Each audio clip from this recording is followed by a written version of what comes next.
नमस्कार, स्वागत है आपका ITV न्यूज पर। बारुईपुर नूतनों सोसाइटी द्वारा रक्तदान महोत्सव 2025 मनाया गया। यह संस्था वर्ष भर विभिन्न सामाजिक कार्य करती है। आज लगभग 250 रक्तदाताओं ने रक्तदान किया। पद्मश्री सनातन रुद्रपाल, राष्ट्रीय फुटबॉलर संग्राम मुखर्जी एवं दीपंकर रॉय विशेष अतिथि के रूप में उपस्थित थे। इसके अलावा बारुईपुर नगर पालिका के चेयरमैन सहित विभिन्न वार्डों के पौरपिता उपस्थित थे। उन्हीं की कुछ झलकियां देख लीजिए ITV न्यूज पर।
দেখুন, একজন রক্তদান মানে একজন জীবনদান। এটা আমরা সব জায়গায় গিয়ে বলি, যারা রক্ত দিচ্ছে তাদেরকে আমি অনেক শুভেচ্ছা জানাই যে এত ভালো কাজে এগিয়ে আসার জন্য।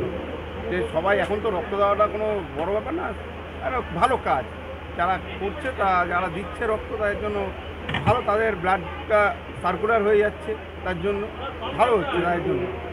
যারা দিচ্ছে না তাদের কী বার্তা দেবেন? তাই বলবো তারা এগিয়ে আসুন, মানুষের পাশে থাকলে আপনারও ভালো হবে। অনেক জায়গায় যায়, কিন্তু বারুইপুর নতুন ভোরের এত সুন্দর অ্যারেঞ্জমেন্ট এবং যেটা দেখতে পাচ্ছি যে সবাই এসে একত্রিতভাবে রক্ত দিচ্ছে, তাতে মানুষের পাশে থাকছে, খুবই ভালো লাগছে। এদের আগামী দিনের পথ প্রথমেই আন্তরিক কৃতজ্ঞতা ধন্যবাদ জানাই, তারা আমাকে এখানে আমন্ত্রণ জানানো বলে। আজকে এখানে এসে আমার খুব ভালো লাগছে। এমন একজন মানুষ আমার পাশে বসে আছেন, আজ থেকে প্রায় 25-30 বছর আগে ওনাকে আমি সর্বপ্রথম বারুইপুরে নিয়ে এসেছিলাম আমার দুর্গা পুজো কমিটির তরফ থেকে একটা মূর্তি নির্মাণ করবার জন্য। সেই বিশিষ্ট ভাস্কর শিল্পী সনাতন রুদ্রপাল। আর এক পাশে বসে আছেন আমার দীর্ঘদিনের সংগ্রামী বন্ধু, পৌরসভার কাউন্সিলর স্বপন মণ্ডল, পৌরসভার দীর্ঘদিনের কাউন্সিলর মিতা দত্ত সহ দেখতে পাচ্ছি।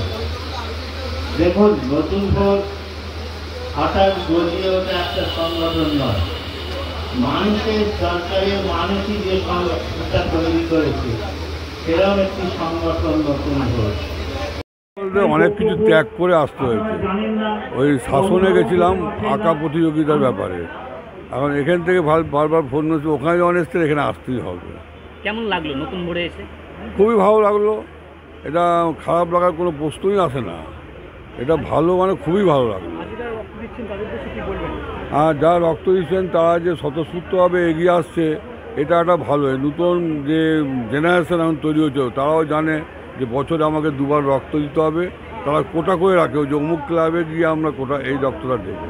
এখন সব আমাদেরও একটা রক্তদান শিবির হয় আমার ফ্যান ক্লাবের নামে, সেখানেও এই একই ব্যাপার। কিছু পাড়ার লোকাল ছেলে আছে, ওরা কোটা করেই থাকে যে এখানে রক্ত দেবে। রক্তদানটা একটা ভালো কাজ, এটা সবার উচিত, এগিয়ে আসা উচিত এইটা। সোসাইটি আমরা প্রধানত সমাজ সেবামূলক প্রতিষ্ঠান। সারা বছরে আমাদের অনেক কর্মকাণ্ড থাকে, তারই একটা অঙ্গ প্রত্যেক বছরের মতো ব্লাড ডোনেশন। আমরা আগস্ট মাসেই প্রত্যেক বছর করি এবছর আমরা 10ই আগস্ট ব্লাড ডোনেশন করছি। এবার লক্ষ্যমাত্রা কত? আমাদের গতবারে 241 রক্ত দিয়েছিল, আমাদের এবছর লক্ষ্যমাত্রা 250। এবার তবে যদি বেশি মানুষ আসে আরও 50-60 জনের রক্ত নেওয়ার ব্যবস্থা আমরা করে রেখেছি। গত বছর তো ফুটবলারের ছয় লাগছিল, এবছর কারা কারা অতিথি হিসেবে থাকবে? এবছর আমাদের দুজন জাতীয় ফুটবলার এসেছিলেন, দীপঙ্কর রায় এবং সংগ্রাম মুখার্জি। ওনারা কিছুক্ষণ আগে এসেছিলেন, ঘুরে চলে গেলেন, রক্তদানের উৎসাহ দিয়ে গেলেন। গিফটের লোভ দেখিয়ে রক্ত লোকের কাছ থেকে আমরা নিই না। আমাদের আন্তরিকতা, আমাদের পরিবেশ, মানুষ এমনি আকৃষ্ট হয়। নতুন মোড় বারুইপুরে এখন একটা অতি পরিচিত মানে প্রতিষ্ঠান, যারা সারা বছর মানুষের পাশে থাকে। মানুষ ভালোবেসেই আমাদের যে কোনো অনুষ্ঠানে অংশগ্রহণ করে। কোন ব্লাড ব্যাংকের দ্বারা আজকে রক্ত? আজকে ওম ব্লাড ব্যাংকে যা রক্তদান হচ্ছে। আমি সজল কুমার মিত্র, সম্পাদক, বারুইপুর নতুন মোড় সোশ্যাল ওয়েলফেয়ার সোসাইটি।